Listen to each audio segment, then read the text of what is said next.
Hey guys, Jake here. Today what we're going to do is we're going to change the front brake pads on a 2013 Ford Escape Model S with a 2.5 liter engine.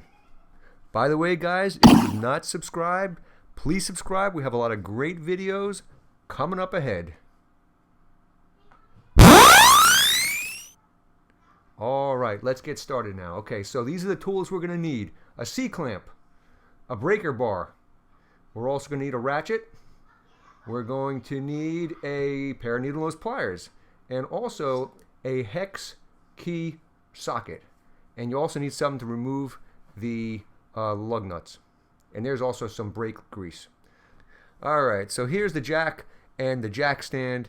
And what we're going to do is we're going to take the jack and bring it over to the car. But first thing you want to do is you want to make sure you put a piece of wood under the rear end of the car just in case it rolls. Now this happens to be on a driveway that's kind of slightly angled and slanted, so, and we're also going to pull the emergency brake as well and make sure it's in park, but that's just a safety precaution just to make sure it doesn't roll. So once the car is chalked up with some things behind the tires, you're going to break the lug nuts loose before you even raise the car. Don't remove the lug nuts completely, just loosen them a little bit, okay? Because once it's up on the jack and you try to do this, then the whole wheel is going to spin. It makes your life a lot more difficult. So just loosen it. It'll be okay. The wheel's not going to fall off. And then once the lug nuts are loose, then we're going to take our jack. We're going to slide it into position. Make sure you put it under a strong part. And most cars have a little arrow to tell you where to jack the car from. In this case, what we did is we found a bolt right there that kind of is a support beam. And that's one of the strongest parts, and we just lifted it from there. Once we got the car up high enough, we were able to take a jack stand and put it under there for support to hold the car in place.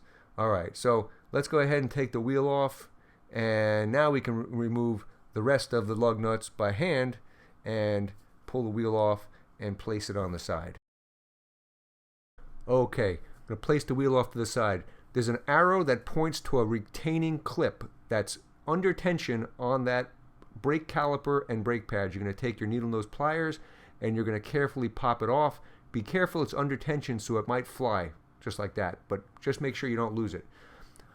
Okay, going towards the back, there's a couple of rubber caps that are covering the bolts that you're going to have to remove. Carefully remove those rubber plastic type caps, place it down in a place where you're not going to lose it.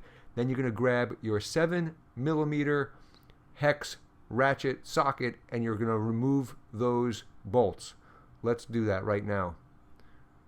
Alright, you're going to put it on there, and you might have to put a little force on this thing because sometimes they can be cranked down pretty tight, but you're going to break those loose and you're going to remove those bolts. Once the bolts are loose, that caliper will come loose. Now sometimes it's on there pretty tight, so you kind of have to tap it with your hand or something until you break it loose, but only because it's kind of squeezed on there pretty good. Go ahead and take it off. There's a brake line, a hydraulic brake line. Make sure you don't put a lot of tension on that brake line because you're going to cause a leak. Now, see that brake pad? It pops off very easily with your fingers, with your hands. No tools required. Just pop them off very carefully.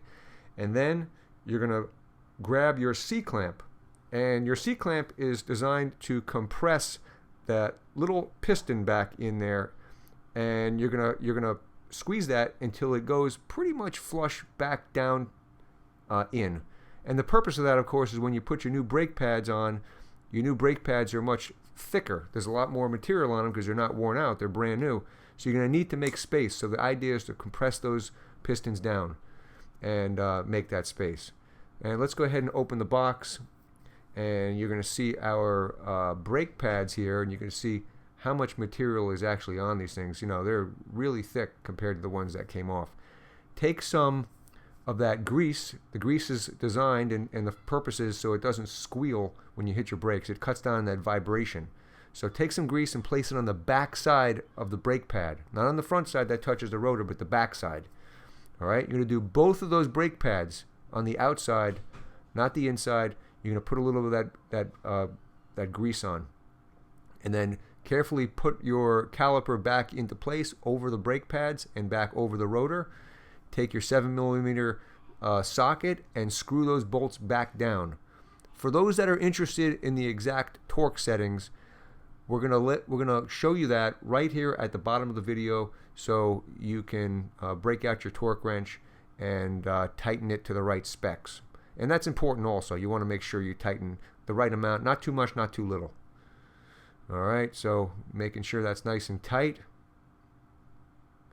And then you're going to take your little rubber caps and you're going to put those back over those little openings there where that bolt is. And I think they're just dust caps. And then you're going to take your metal retaining clip and pop that back on. It's a little bit tricky. You're going to have to finagle it a little bit until you get it into place, and then tap it in, and then you're going to take your wheel, place your wheel back on. That's a little trick, by the way, so you don't break your back. You can sit on the floor, take the wheel, put it on top of your feet, and guide it into position so your lug studs, your studs fall into the holes, and it doesn't hurt your back at the same time. Take your wrench, tighten the lug nuts back on, and you don't have to snug them at this point. Just kind of tighten it a little bit, and then once you drop the car, then you can really tighten it. And also, you can torque them at this point as well. And if you look at the bottom of the screen right about now, you're going to see the torque settings. Carefully lower the car and pull the jack out. Now you're going to get your torque wrench on there and torque them properly. And here's a comparison of the old and the new pads. You can see how bad the old pads were compared to the new, and this is only on 80,000 miles, so you can see how they wear out. The driver and the passenger side of the front side of this car are exactly the same. So if you could do one side, you could certainly do the other side. Anyway, if you like this video, please subscribe, please share, please give it a thumbs up. We appreciate you watching, and have a great day.